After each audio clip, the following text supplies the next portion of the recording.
ngayon ko po isisiwalat sa inyo. Umalis talaga ako kasi ang plano sa akin, I have been informed by reliable sources sa loob po ng ating contact sa Kongreso na kapag nakuha ako by way of arrest order ng Kongreso nila Tambaluslos, hindi po ako ididiretso doon sa House of Representatives. Kundi ididiretso ako sa Quezon City Jail maliban po sa hit order ang tawag diyan eh. Yung ibinaba na order na pag nakulong ako, nakuha ako dito by way of illegal arrest order na ilalabas ng Kangaroo Court nila Tambaluslos, ay dadaliin ako sa loob ng kulungan. Ang NPA din po na unit o ang tinatawag nilang Special Partisan Operation Unit o isang Special Unit Prospero Operations ay nagtatakam-takam na rin po na birahin ako. Chair, I demand that you apologize to this committee. I will apologize, Mr. Chair, for my bad words I apologize for my bad words, sir. Naku po. Ayun na. Yun ang... Ewan na, hindi na ako makapag-comment dito. Sila na po ang nagsalita. I apologize for saying the word tanga in my post. Maraming salamat, Mr. Chair, for admitting that, no? Siguro naman, makikita mo naman ang gobyerno, sasabihin mo mga tanga kami. Siguro, pinapalagay mo, alam mo sa akin, Mr. Chair, ang pinapalagay ni Ms. Kiset. Yes, magandang hapon muli sa ating mga kasama. Nandito na naman si Kuya Goods nagbabalik. At syempre, kung di ka pa nakasubscribe, pasubscribe na lang po. Eto na, hindi na natin patatagalin, ano? Nagulat na lang tayo bakit nung nag-recess o pansamantalang na-suspend yung hearing kanina, anak ng bugi, bigla na lang napaluha itong si Miss Crisette dahil hindi natin alam kung ano ba talaga ang gusto ng abogado niya, no? Oo, inutusan siya ng abogado niya o sinabihan siya ng abogado niya na mag-sorry. Bakit? Ito, panoorin nyo. Bakit nagtataka tayo, kumuha ka ng isang abogado tapos tuturuan ka mag-apologize? Bakit ka tinuruan mag-apologize? Parang sinuko mo na rin kung ano yung ginagawa mo. Kung ano yung, yung gustong gawin sa'yo ng mga bakulaw na yan. Kaya ito tignan natin kung ano yung mamaya lalabas sa ating video. Bakit naghumagulgol itong si Miss Crisette? Samantala, galit na si Bibi Sara. Ito mamaya-maya, pakinggan natin At ka Eric, bakit ano ang dahilan? Bakit lumipad at umalis? Dahil nga ba ito dito sa patawag sa kanya na hindi sa sinipot? Hindi niya sisiputin dahil merong banta sa kanya? Yan ang ating alamin na kaya tutok lang kayo at kayo ay magbigay ng inyong mga reaction. Sama-sama tayong magbigay ng reaction patungkol dito sa ating mapapanood. Ito na ang sagot ni BP Sara.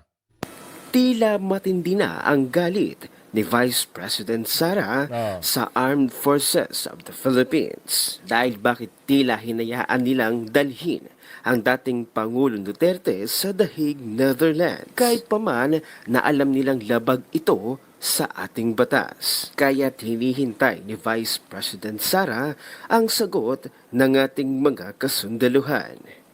Mahal naming mga pulis at sundalo. Nakulong na po si Tatay Digong. Kinulong na rin nila si Kibuloy na may-ari ng SMNI na sumusuporta laban sa mga makakaliwang grupo na siyang naging kampanya noon ng dating Pangulong Duterte. Mismo ako, si John Abines, ay niraid ang bahay ko ng mga CIDG dahil isa ako sa maingay na sumusuporta sa laban ng Pilipino para sa kalayaan at demokrasya. Plano ring arestuhin ni General Torre ang lahat ng Duterte at hulughugin ang kanilang bahay. Samantala, ang gobyerno natin ay pinamamahalaan ng adik, kurap at mga magnanakaw, mga rebelde, makakaliwa at convicted criminals ay ang mismong nagpapakulong ng matinong pulis tulad ni Colonel Grijaldo. Ubos na rin ang pera sa kaban ng bayan, pati sa PhilHealth Fund, ginto sa Bangko Sentral, SSS at GSIS Fund ay kinuha na din. Pension fund ng mga pulis at sundalo ay nilimas din, habang ang mga kriminal at ipinagbabawal na gamot sa bansa ay dumami. Mga bata at kababaihan ay napapaslang ng mga kriminal at adik araw-araw. Lahat ng nakawan at krimen na nangyayari ngayon ay isa lang ang dahilan. Dahil ito sa paghahari ng adik na presidente at magnanakaw na Speaker of the House. Bakit di matanggal o mapaalis ang adik sa Malacanang? Dahil ang tanong. loyalty ng AFP at PNP leadership ay nasa mga Marcos, Araneta at Romualdez. Ang katulad ni PNP Chief Marbel at si IDG Chief Torre ang dahilan kaya patuloy na naghahari ang kasamaan sa ating bayan. Mismo kaming mga vlogger na maliit at ordinaryong mamamayan na nagsasalita laban sa kasamaan at pang-aabuso ng administrasyon ay hina na din. Balita namin, ipapaaresto na daw kami sa darating na mga araw. Nakita nyo na kung paano binaboy ni General Torre si Tatay Digong na dating presidente. Kanina ho, si Miss Sas nasa Zoom. Oo, naka-join siya sa Zoom habang andito at nagsasalita yung ibang si Miss Crisette. Ngayon, bigla na lang ho siyang nakick dito sa Zoom meeting o sa Zoom.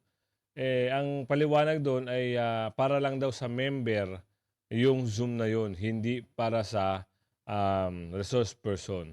So hindi parang yung appearance ni Misas ay invalid kasi nga hindi siya kasama o hindi siya member. Ganun ba yun? Yan ang tanong. Tanong lang ho yun ha. Baka magalit na naman kayo.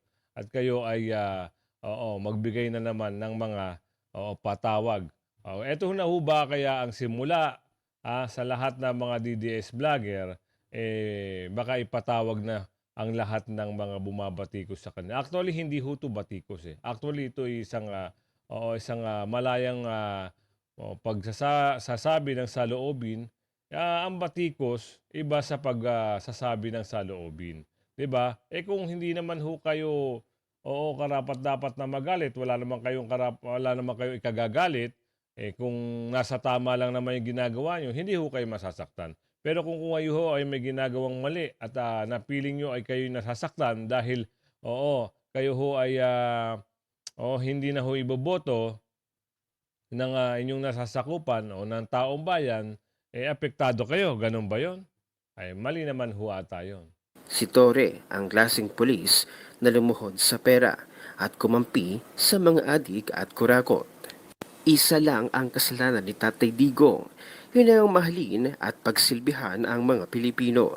Darating ang araw, uutusan kayo na dakpin kami, mga taong nagsasalita ng katotohanan at kumakampi Yun. kay Rodrigo Duterte.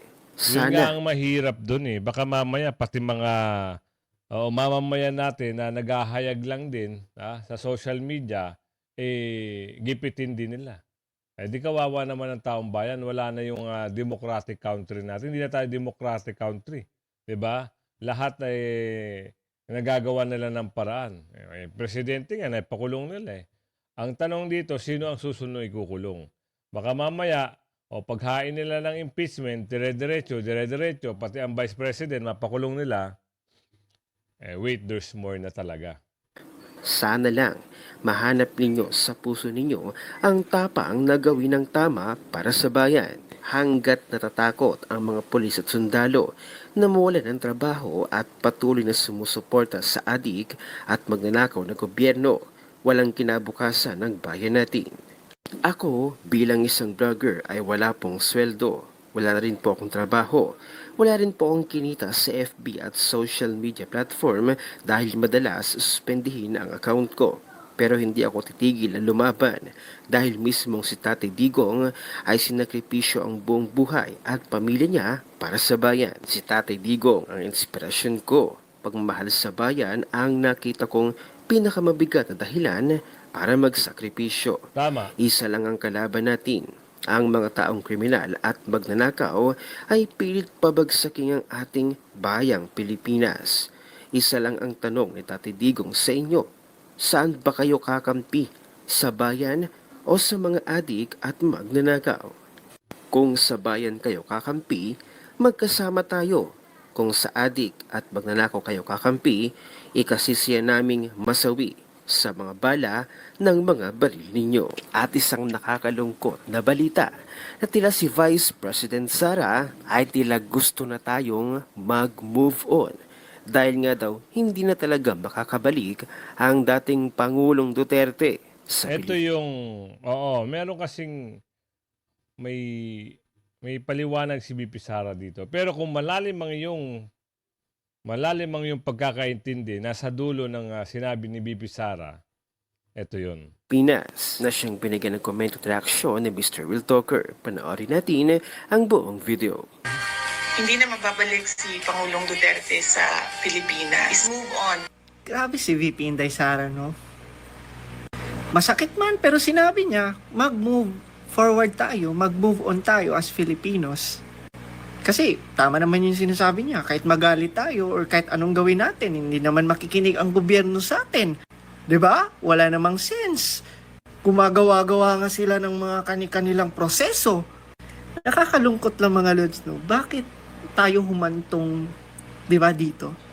And na-appreciate ko mga lods na yung tapang ni VP Inday Sara.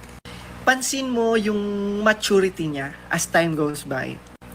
Kasi parang natanggap na rin niya na kahit anong gawing legal na aksyon, kahit anong gawing pagde-defend, kahit anong gawin nila Vice President Inday Sara, this government, hindi sila tutulungan. Kaya mga lods, no, nasa atin pa rin ang kapangyarihan. Bawi na lang talaga tayo sa eleksyon. Pero VP Inday Sara, may magagawa kami. At ano yung magagawa namin? Yung boses namin. Yun.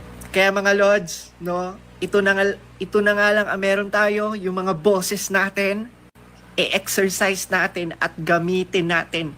Lalo na kung nakikita natin sa bansa natin na yung iba ay hindi na tama ang ginagawa at wala na sa legal process at hindi na dumadaan sa due process. Alam niyo mga lods, ito lang napapansin ko. Ito nga po ang balita natin eh. Yung ibang pinatawag na hindi nakatin sa hearing ngayon, baka babaan ng warrant of arrest. Yan ang pagkaintindi natin ha. Pero i-correct nyo na lang po kung ako yung nagkakamali. At yun ang sabi ng ating kaibigan. Kaya yung isang vlogger na si Ka Eric at tumatakbong party list, lumipad na ho. Mamaya sa dulo ng video natin, malalaman natin kung ano yung dahilan niya, bakit siya lumipad. At bakit kailangan niyang mas pinili niyang umalis ng bansa kesa umatin dito sa hearing ng TRICOM. Narinig nyo ba yung speech ni VP Inday Sara kanina? No, na sinabi niya na wala na tayong magagawa, hindi na natin, sabi niya, hindi na natin maibalik si Tatay Digong sa Pilipinas. Temporarily lang siguro yun. Parang sinabi din niya, all we need to do is to move forward para sa bansa natin. Grabe mga lords, no? Despite na nakikita ni VP Inday Sara na Luzon, Visayas, Mindanao, pati mga OFW ay nagsilabasan, di ba? Nag-gather, nag-rally, nag-prayer rally to give support, no, kay Tatay Digong. Hindi niya yon tinake advantage. At never siyang nagsabi na mag-people power na tayo. 'Di ba? Kasi kung sa Dilawan 'yan, 'di ba ganyan yung style ng Dilawan, 'di ba? Katulad nung nangyari dati, bakit may people power or EDSA? 'Di ba? Kasi tinake advantage din ng mga Dilawan yung nangyari. Pero si VP Inday Sara, nag-advise lang siya sa mga kababayan natin mag-move forward. Grabe, no? So makikita mo talaga mga lords, kumbaga hindi siya gaham. Ito yung bakit nakain ng abogado ni Miss Crisette, bakit sinibihan niya yung kanyang kliyente na mag-apologize? Dito tayo nagulat. De sana na lang hindi ikaw ang naging abogado ni Miss Crisette. Parang ginawa mo, parang nilaglag mo yung kliyente mo. Pasensya na ho parang ganun yung nakikita natin dito Ito tingnan natin Yeah, I asked you a question a moment ago, and your lawyer conferred with you. So I agreed with what your lawyer said. And your lawyer said that it's just a matter of oversight, and you're willing to apologize. So please. Oh, kita nyo? Sinabihan ka ng lawyer mo na mag-apologize ka na lang. Live po ito, ha? Ano ba yan? No. Yes, sir. My lawyer and I talked, and my case is a matter of oversight. And I apologize, sir. Thank you. Mr. Chair, I'd like to manifest as the third time that Ms. Crisette apologized to this committee. Let me continue on. Ito, Romy, sinend ko po. On December 28, 2024, Ms. Crisette, Yes, sir. you said, in Tagalog, ang tanga ng gobyernong to, not just as leaders, but as human beings. Is that what you feel?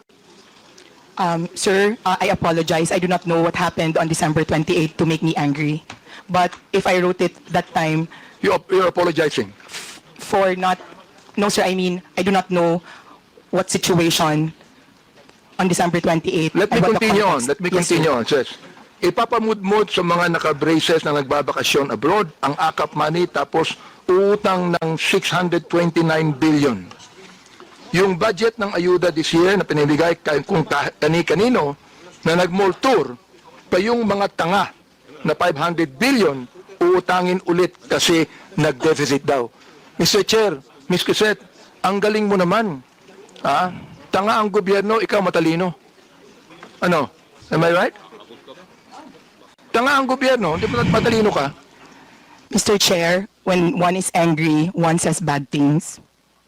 And in the situation that, sir, Mr. Chair, in the situation when I found out So you're that Mr. Chair, you still have words, no, Mr. Chair. Ibig sabihin, that you are actually telling your anger to your followers, your anger. Saan mo nakuha yung anger na yan? I mean, do you have the facts? Do you have the information? Do you have the documents? Mr. Chair? Sir, nasa news po na uutang tayo this year and last year. Sir, sir, please, Mr. Chair, kaya ako nagalit kasi may nakita akong nakaakap na naka-brace tapos, sir, I am not laying it on the congressman. I am laying it on the person who gave that person 5,000 despite na, sir, kasi taxpayer kami. Masakit, sir, na makikita namin na... Ms. Crisette, may I ask you the question, how much taxes did you pay? And I will tell you how much tax I paid. Sir, Ang katwiran mo, you're a taxpayer. Bakit? Anong palagay mo sa akin, di taxpayer? sir, hindi naman po kayo yung sinasabi. Hindi naman kayo ang sinabihan, sir. Masyado naman kayo. Oo. Kayo ba pinangalanan? Hindi naman ata po kayo. Masyado naman yung kiniklaim na kayo ang sinabihan. Yan ko ng tanga, Mr. Chair. Kaya It was tinatanong the kita, Mr. process Chair. of distributing Mr. the Chair, up. tinatanong kita kung saan mo kinuha ito. Sa news mo lang pala kinuha eh. Wala kang documents. You cannot even tell me if you're telling facts or truth. Sir, nasa news po kasi sasabihin na mo, tanga ang mag-uutang tayo. gobyerno. My goodness, ibig mo sabihin, you're going to base your statement, tanga ang gobyerno, sa news na nabasa mo, Mr. Chair, and then you're telling me you're a journalist, and you're telling me that you're speaking the truth? Mr. Chair, respectfully po, those are my feelings. Kasi binamigay natin yung pera sa Therefore, if AKAP. that's your feeling, Mr. Chair, I demand that you apologize to this committee. I will apologize, Mr. Chair, for my bad words or for... I apologize for my bad words, sir. Naku po. Ayun na. Yun ang... Ewan na, hindi na ako makapag-comment dito. Sila na po ang nagsalita. I Mr. apologize for saying the word tanga in my post. Maraming salamat, Mr. Chair, for admitting that, no?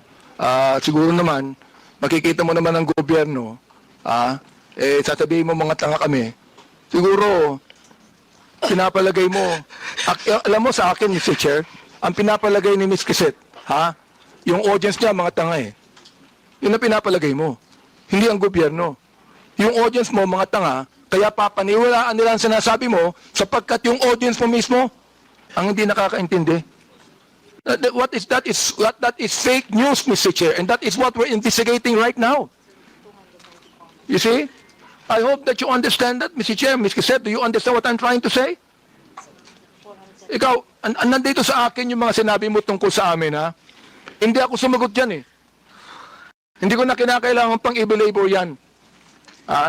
So,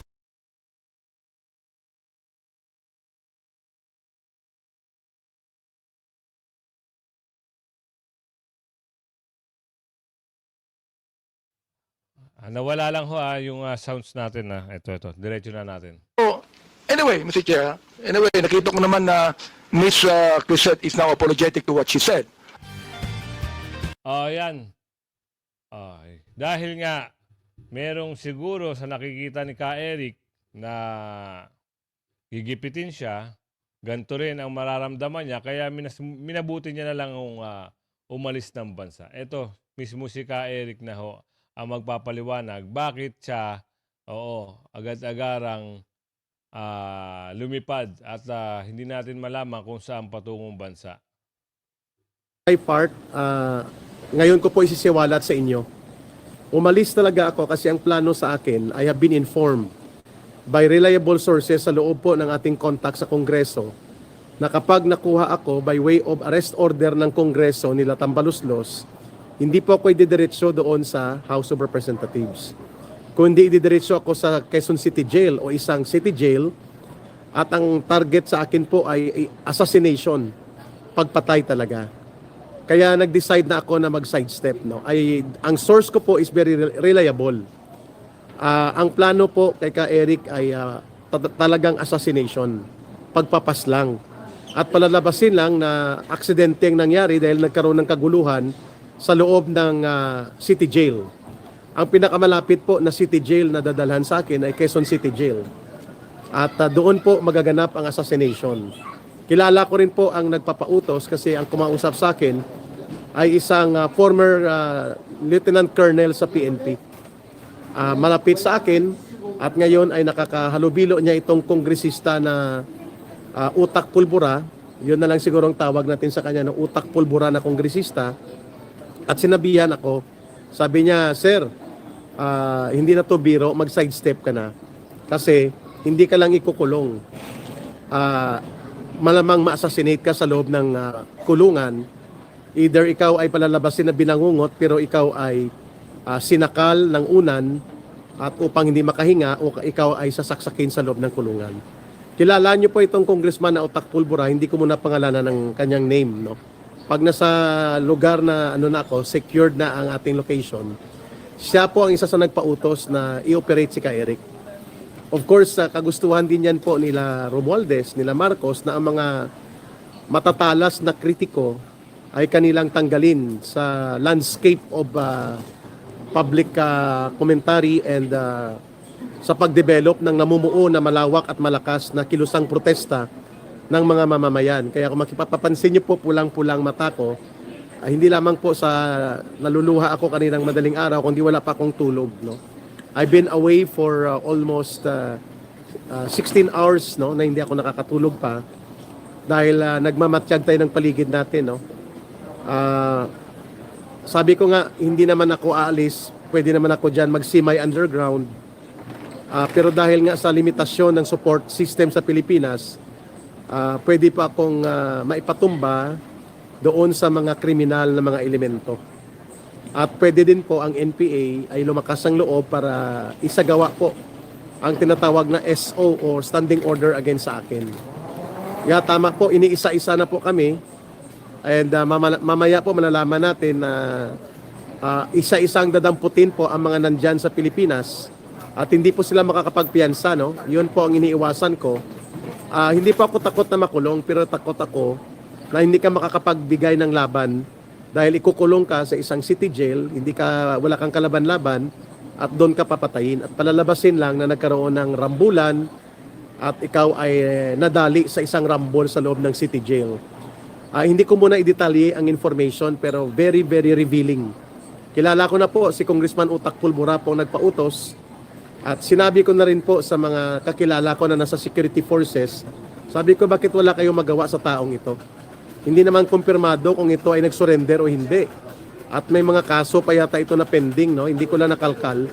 At ang sobra ang kanyang pagtatapang-tapangan at ang mga tao na tumulong sa gobyerno at nagtatanggol ng demokrasya na lumalaban sa katiwalian, sa mga kurakot sa gobyerno, sa abusadong opisyal ng gobyerno at pati po sa communist terrorist group, ay siya ngayon ang tinatarget for assassination. Maliban po sa hit order ang tawag dyan eh. Yung ibinaba na order na pag nakulong ako, nakuha ako dito by way of illegal arrest order na ilalabas ng Kangaroo Court nila Tambaluslos, ay dadaliin ako sa loob ng kulungan. Ang NPA din po na unit o ang tinatawag nilang Special Partisan Operation Unit o isang Special Unit Prospero Operations ay nagtatakam-takam na rin po na birahin ako. Kasama dyan si General Parlade na bibirahin nila at saka si Lorraine Badoy. No? Palalabasin din nila ito na ang nag-hit ay mga death squad ng NPA pero combined ito, may mga criminal elements. Sinabi ko rin po ito, no? Yung tarantado na nagsasabi na guni-guni ko lang ito, yung pangalan niya Ferdinand Magsilang, zombie ito, no? Pasalamat ka, hindi kita kilala personal, no? Pag nakita kita, may kalalagyan ka rin, Ferdinand Magsilang, no? Guni-guni ko daw. Ikaw ang tarantado, kulukoy. Kilala ka na namin, no? Papasok-pasok ka dito. Wait, i-time out mo na natin itong kulukoy, ah. Okay, remove. No? Tarantado din ito, eh. Tapos pag-remove, wait lang, ah. Ayan, may mga nagpapakulay na. Hindi ko siya makita, eh, paano siya i-time out, no? Kasi cellphone tong gamit ko. Thank you, Abby Queen, ha, sa pagpapakulay. Mamaya ko na siya i-remove, pero alam ko naman na zombie ito si Ferdinand Magsilang. May kalalagyan din ito, no? Makikilala din natin ito. Ang source po natin ay dalawa. Mula po sa security unit sa loob ng House of Representatives. At ang pangalawa po, na talagang seryoso na kumausap sa akin, dati siyang Lieutenant Colonel sa police.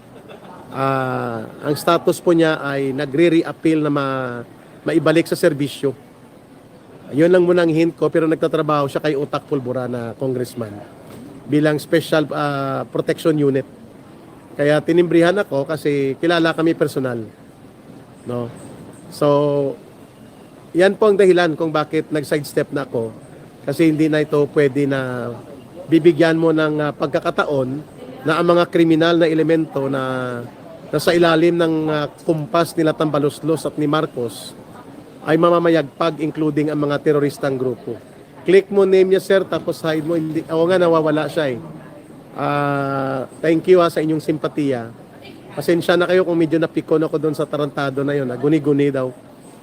Hindi ko lang ma-mention itong Lieutenant Colonel, mga kababayan, kasi kaibigan ko rin at on process po na mag-reapply siya. Pero ang kanilang grupo po ay controversial class ito sa academy. Na may idea na kayo, ha. Controversial, member ito ng controversial class sa kanilang academy. Okay? Bakit 1K plus na lang ang subs mo ngayon? Hindi ko alam, hindi ko pa nakita. 1K ba? 50K eh. Hindi ko alam kung 1K, baka iba yung napuntahan mo. Ipa-check ko po sa pinsan ko kung 1K na lang. Ang alam ko, 50K ang subscriber ko. Paano siya naging 1K? I-check nyo lang po At i-check ko rin sa pinsan ko. Kung magkaganon pa man din, hindi man tayo maapektuhan na magpapatuloy. Pero hindi ko alam Kiara vlogs, no, kung 1K, 50K plus na tayo eh. Hindi man niya 51K, hindi 1K. 1K yung followers, pero yung subscriber 51K. 51K plus eh, hindi po 1K. 52K. Baka yung follower lang nakita mo. Okay, anyway, maraming salamat sa inyo Pasensya kayo, napikon ako doon sa zombie na pumasok. Mantakin mo buhay kung nakataya, sabihin niyang guni-guni. Hindi po ako aalis dyan, mga kababayan, at mag-sidestep kung hindi po konfirmado na may hit. Ang tawag po dyan sa assassination, may hit order. Sa NPA po ang tawag dyan, SO, standing order. So, i-detalye ko po pag nakasettle down ako because I only have, nagpiprepare na magbo-boarding. I have around mga 10 minutes more to go. Yeah. Hindi po PMA, PNPA po. Controversial class, yes. Controversial class po. Thank you sa inyong mga pagsuporta. Nagpapaabot po ang aking wife at ang aking pamilya silang ging sa pagpapasalamat po sa inyong mga pagtulong, prayers, moral support, at sa inyong pagpapadala na rin ng tulong na rin na nakita kita. Mabilis kasi pag sa cellphone, mahal. May na-mention na pangalan. Yes, tama ka. Siya po yon yung Utak Pulbura. Siya po yung may order ng hit. At ang isa sa mga security protection unit niya na nag-moonlight sa kanya, kaibigan ko. Okay, hindi ko muna i-mention. Nakita ko ang pangalan niya na isulat eh. Pink Escape, thank you Yes, ang dami niyo ng kwan. Bantayan niyo ang hearing nila ngayon sa Congress. Mga 10:30 yata magsisimula at maglalabas na sila ng illegal arrest order nila. Opo, isa-isa po kaming tatargetin at ako po ang pinaka-target, dalawa ang tumatarget sa akin. Yung CPP, NPA, NDF, Special Partisan Unit o SPARO. Kasi may standing order na ako. Si Ma'am Lorraine tsaka si General Parlade. Target po silang birahin, no? Ang matagal na nilang gustong birahin talaga dyan, si General Anyo. Pero ngayon dahil nahihirapan silang mag-penetrate dyan, nakalangoy sila ngayon, at ina-isolate nila ang sarili ko, tatargetin nila 3 kaagad. Si Ka Eric, si Lorraine Badoy, tsaka si General Parlade. Kasi kami po yung mga naging mukha at tagapagtaguyod ng tudo-tudong paglalarga para birahin po ang CPP, NPA, NDF. Pagdating naman po sa mga kritiko ng Administrasyong Marcos, nakalista din po ako sa isa sa mga tinatarget na man-neutralize. Pag sinabi pong man-neutralize, gagamitan ka po ng either assassination o parang palalabasin lang na aksidente. So pag nang binanggit sa akin itong tao, ng dating Lieutenant Colonel sa serbisyo pa siya, kung ano ang target na gagawin sa akin, palalabasan ako ng arrest order, and then kunwari na kulong lang, tapos namatay sa kulungan. Ayoko pong mangyari yon. Masasayang pong pinaghirapan natin ni Tatay Digong ng ating mamamayan sa pagtataguyod natin ng totoong demokrasya, ng tunay na kapayapaan at totoong mabuting pamamahala sa ating bansa. Yan mga kasama. Kaya po, minabuti na lang ni Ka Eric na lumipad. Hindi natin alam kung saan lugar ito. Buti lang tayo dito sa Mars, safe na safe tayo. Bawal po ang mga dorobo at bakulaw dito sa Mars. Kaya hanggang sa muli, lagi lang kayo mag-aabang sa ating mga daily update, daily vlog. Bye-bye!